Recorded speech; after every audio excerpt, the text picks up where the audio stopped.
Today's video from Demystifying Proposals, we're going to talk about how to vet questions for submission, how important it is to ask the right questions in the right way. So you should have already sent out the questions document for people to post their questions, but now you want to send out the questions document in advance of the vetting meeting to make sure that the meeting participants read the questions, hopefully in advance of the meeting. If meeting participants are the type of people who will go to your SharePoint or whatever SharePoint system you have, then you can just point them to the file there. Otherwise, you may have to attach the file to the email. Assume that not everyone will come to the vetting questions meeting having read the questions, but some will. In the vetting questions meeting, you're going to live share the questions in the meeting. Open the questions document, but then do a save as so you still have all the original questions in case you need to go back to them for some reason. It's just good practice. If you can make the changes live, then go ahead and do it if they're relatively simple questions.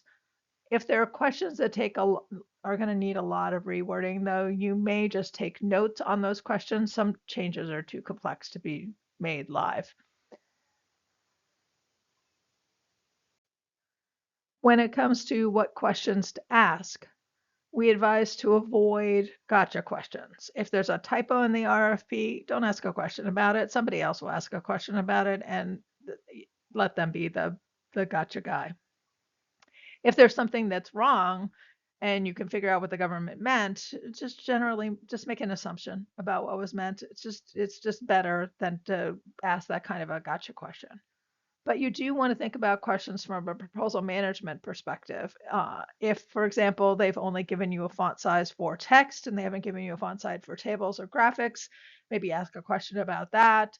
Maybe ask if you can use a sans serif font for tables and graphics as well, if they haven't given you that kind of an option. So those are the kinds of questions you might want to ask from a proposal management perspective. You might also want to ask about page limits, but here the caution is that you always want to ask a question in the way that shows the government while your position is advantageous for them. So, for example, if you're asking for more pages, then you need to frame the question as to the benefit to the government for offers getting more pages. So maybe in the case of like a statement of work that's 20 pages and they've only given you 15 pages for the technical, you could maybe frame it that way. Or if there's a complex situation and you think that there would be a benefit to the government by having more pages, then you can frame it that way. Remember that they're going to be reading lots of proposals from lots of companies and they want to get through this as simply as possible. So they're not going to give you pages, especially if you can't show that there's a reason to do it that's advantageous for them. So think about that. And avoid asking questions in an open-ended way.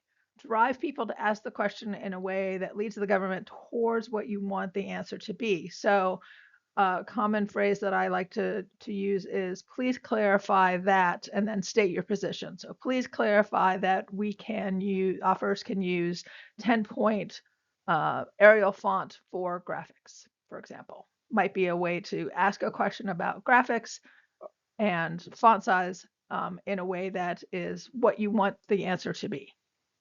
Or something like to ensure offers responses are comparable, and then ask the question from there. So again, you need to ask the questions, think about from the government's perspective, what you want the answer to be to your question, and ask the question in a way that leads to that answer. And then as you're vetting the questions, you want to think about not asking questions that give away your solution.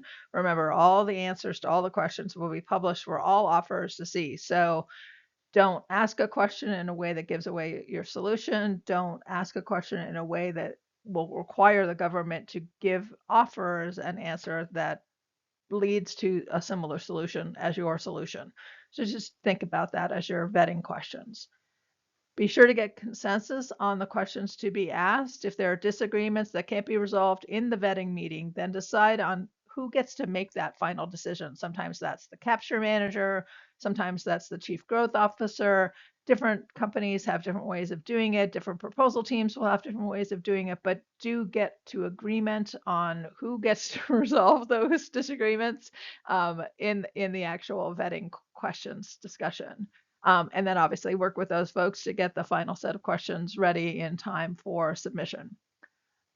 Note, some companies do like to ask a lot of questions and others don't. There's no wrong way to do it, but as the proposal manager, you should understand what your company's general preferences are and then sort of guide people to that. If your company is not a lot of questions, then be a little more harsh maybe, or a little more picky about which questions actually make it into the questions document for submission, and just sort of guide people that way.